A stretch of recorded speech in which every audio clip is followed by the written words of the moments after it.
जय हिंद दोस्तों, मैं राजेश कुमार अपने यूट्यूब चैनल हमारा देश हमारी शान पे आप सभी का स्वागत करता हूं। पंडित जवाहरलाल नेहरू की कम समझ और कम दूरदर्शिता सोच के कारण भारत देश उनके द्वारा की गई अनेकों गलतियों के कारण आज भी उसका खामियाजा भुगत रहा है। 1947 में देश को आज़ादी मिलने के बाद नेहरू का अंग्रेज़ों के प्रति अपने मोह के कारण देश को कई परेशानियों से दो चार होना पड़ रहा है। आज़ाद भारत को अपने नियंत्रण में बनाए रखने की सोच ब्रिटिश अधिकारियों के मन में बनी रही। उसी कारण से भारत के महत्वपूर्ण द्वीपों में से अंडमान निकोबार द्वीप समूह, लक्षद्वीप समूह और ग्रेट कोको द्वीप को भारत से अलग रखने की चाल चली। बंटवारे के बाद पाकिस्तान की नज़र इन द्वीपों पर थी, लेकिन हमारे देश के लौह पुरुष सरदार पटेल ने पाकिस्तान के इस मंसूबों को कामयाब नहीं होने दिया। लक्षद्वीप और अंडमान निकोबार पर कब्जे को लेकर पाकिस्तान उतावला होता जा रहा था, लेकिन सरदार पटेल ने ब्रितानियों और अंग्रेज़ शासन की चाल का भंडाफोड़ करके पटेल ने उसे पाक के कब्जे से बचा लिया। उस समय के गृह मंत्री पटेल जी ने लक्षद्वीप और अंडमान द्वीप समूह में भारतीय नौसेना को तैनात करने का तत्काल फैसला लिया, जिससे पाकिस्तान और अंग्रेज़ की चाल फेल हो गई। भारत का सामरिक रूप से मजबूत निर्माण न हो, इसी मंशा से अंग्रेज़ों ने चाल चली थी, क्योंकि ब्रिटिश शासन को पता था कि सरदार पटेल के सामने उनकी कोई भी चाल कामयाब नहीं होगी, क्योंकि सरदार पटेल ने अपनी दूरदर्शिता के कारण पहले ही लक्षद्वीप पर अपना कब्जा जमा लिया था। इसी कारण अंग्रेज़ अंडमान निकोबार द्वीप समूह पर कोई भी चर्चा नहीं करना चाहते थे, लेकिन सरदार पटेल ने अंडमान निकोबार द्वीप समूह पर भारतीय नौसेना भेज दिया। दो द्वीपों को गंवाने के बाद ब्रिटेन शासन बचे हुए कोको द्वीप समूह को हथियाने की जुगत में लगा रहा, क्योंकि भारत के आज़ाद होने के बाद भी यहाँ पर ब्रिटिश शासन की मौजूदगी बनी रहे। 1947 के आज़ादी के तत्कालीन वायसराय लॉर्ड माउंटेन बेटन स्वतंत्र भारत से कोको द्वीप को अलग रखना चाहते थे। इसी के चलते कोको द्वीप के क्षेत्राधिकार की बात नेहरू से मुँह ज़बानी स्वीकृति करवा लिया, जिससे स्पष्ट किया गया कि भारत कोको द्वीप समूह को ब्रिटेन को पट्टे पर देगा, जिससे ब्रिटेन के आवागमन और संचार के उद्देश्य की पूर्ति होगी। नेहरू के इस फैसले की वजह से भारत के लिए आज़ादी के बाद आज तक नई मुसीबत बनकर उभरी है। दूसरी गलती नेहरू ने किया 1950 में तब के बर्मा, आज के म्यांमार को कोको द्वीप समूह को तोहफे में भारत की तरफ से गिफ्ट में प्रदान कर दिया। अब चीन कोको द्वीप समूह में अपने बंदरगाह और रडार स्टेशन, हवाई पट्टी के निर्माण में जुटा है। कोको द्वीप कई छोटे छोटे द्वीप समूह से घिरा हुआ है।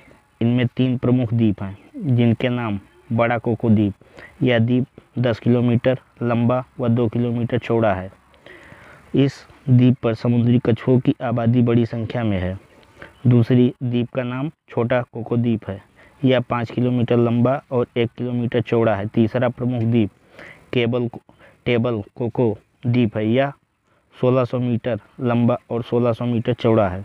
कोको द्वीप समूह बंगाल की खाड़ी में मौजूद एक सामरिक क्षेत्र है। यह कलकत्ता बंदरगाह से 1255 किलोमीटर की दूरी पर है और अंडमान निकोबार द्वीप समूह से 55 किलोमीटर की दूरी पर स्थित है। कोको द्वीप को म्यांमार ने चीन को दे रखा है, जिससे चीन भारत के अति महत्वपूर्ण जगहों की निगरानी कर सकता है, जिसमें हमारे मिसाइल और रॉकेट प्रशिक्षण पर आसानी से नज़र रख सकता है। अंडमान के उत्तर दिशा में स्थित कोको द्वीप समूह रणनीतिक रूप से भारत, म्यांमार और बांग्लादेश तीनों के लिए महत्वपूर्ण है, क्योंकि उड़ीसा में स्थित चांदीपुर प्रशिक्षण स्थल पर भारत अपनी मिसाइलों का प्रशिक्षण करता है, जिस पर चीन किसी भी गतिविधियों पर नज़र रख सकता है। सुरक्षा के दृष्टि से कोको द्वीप भारत के लिए चिंता का विषय बनकर बहुत तेज़ी से उभरा है, क्योंकि चीन समय से भारत को चौतरफा घेरने के फिराक में लगा है। अभी हाल के कुछ खुफिया रिपोर्ट से पता चला है कि चीन कोको द्वीप पर पहले से मौजूद 1300 मीटर हवाई पट्टी का विस्तार करके उसे 2.5 किलोमीटर तक बढ़ा रहा है और नए हैंगर, कई सैन्य इमारतों का निर्माण कर रहा है। यदि यह रिपोर्ट सही पाई जाती है तो भारत की सुरक्षा के लिए यह गंभीर खतरा पैदा हो सकता है, क्योंकि अंडमान निकोबार द्वीप समूह से भारत अपने दक्षिण में मलक्का स्टेट तक नज़र रखता है, जो हिंद महासागर में चीन के किसी भी गतिविधियों के लिए बहुत महत्वपूर्ण है। चीन के लिए अंडमान निकोबार द्वीप समूह बहुत बड़ी चुनौती पैदा करता है, क्योंकि चीन को अपने व्यापार के साथ पेट्रोलियम को मलक्का स्टेट से लेकर गुजरना पड़ता है। यही चीन के लिए सबसे बड़ी चुनौती है। अभी करीब 2 साल से म्यांमार में सैन्य शासन है, जिसमें चीन बहुत बड़ा सहयोग दे रहा है। म्यांमार में तत्त्वादों से चीन सहयोग ले रहा है।